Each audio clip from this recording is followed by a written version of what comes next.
আজকে সারাক্ষণ খাঁচার মধ্যে ছিলাম আমরা সবাই মিলে।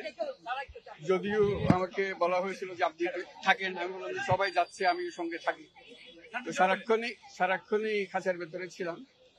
আমি সবার আগেও প্রশ্নটা তুলেছি, আবারও সবার জন্য তুলছি, এটা কি ন্যায্য হলো নাকি? যে কোনো আমার বিষয়ে যে কোনো আসামি যার বিরুদ্ধে একটা কেস করতে যাচ্ছে তাকে খাঁচায় নিয়ে যাওয়া আমাদের নিয়ম। আমি যতটুকু জানি যে যতদিন আসামি অপরাধী প্রমাণিত না হচ্ছে ততদিন তিনি নির্দোষ, নিরপরাধ। একজন নিরপরাধ নাগরিককে একটা লোহার খাঁচার ভেতরে গিয়ে দাঁড়িয়ে থাকতে হবে আদালত শুনানি চলাকালীন, এটা আমার কাছে অত্যন্ত অপমানজনক, অত্যন্ত গর্হিত কাজ বলে মনে হয়। এটা আমার ক্ষেত্রে প্রযোজ্য হবে না সেটার বিষয় না, কারো ক্ষেত্রে যেন প্রযোজ্য না হয়। এই বিষয়ে সবাই মিলে একটু আওয়াজ তুলুন যে বিষয়টা পর্যালোচনা করা হোক। একটা সভ্য দেশে কেন এরকম হতে যাবে? কেন একজন নাগরিককে খাঁচার ভিতরে পশুর মতো দাঁড়িয়ে থাকতে হবে আদালতের শুনানির জন্য, যেখানে এখনো বিচার শুরুই হয় নাই, যেখানে অপরাধ সাব্যস্ত হওয়ার কোনো সুযোগই হয় নাই?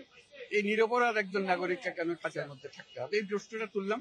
এটা যারা আইনজ্ঞ আছেন, যারা বিচার ব্যবস্থার সঙ্গে জড়িত আছেন, তারা পর্যালোচনা করে দেখুন এটা রাখার দরকার আছে নাকি এটা সারা দুনিয়াতে যেভাবে সভ্য দেশে যেভাবে হয় আমরা সভ্য দেশের তালিকার মধ্যে অন্তর্ভুক্ত হতে পারি। এই কথা বলে আমার কথা শেষ করছি। আজকে কি হলো সেটার বিবরণ আমাদের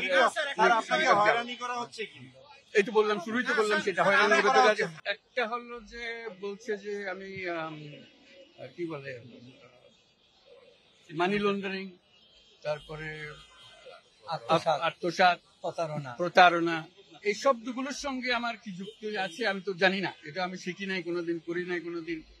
কাজে হঠাৎ করে প্রকাণ্ড রকমের শব্দগুলো আমার উপর আরোপ করা হচ্ছে, সেটার বিচার হবে সেটা বুঝতে পারছি না আর কি।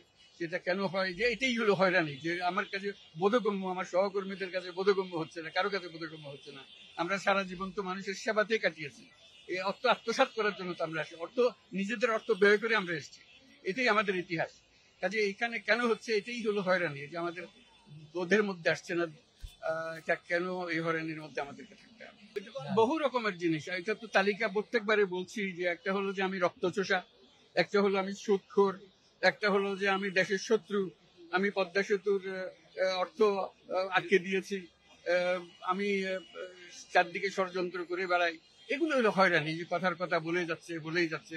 এটা আমাকে জোর করে গ্রামীণ ব্যাংক থেকে বের করে দেওয়া হলো। এরকম প্রতি বছর নতুন নতুন কাহিনী রচনা হলো। এগুলো তো চলছেই, ক্রমাগত ভাবে চলছে। এইটাই হলো হয়রানি, আজকের হয়রানি না, ক্রমাগত হয়রানির বিষয়। ওইটা তো বহুবার বলেছি যে 10 সপ্তাহ যাবত কথা চালু ছিল যে একটা রাজনৈতিক দল গঠন করবো 2011 সালে।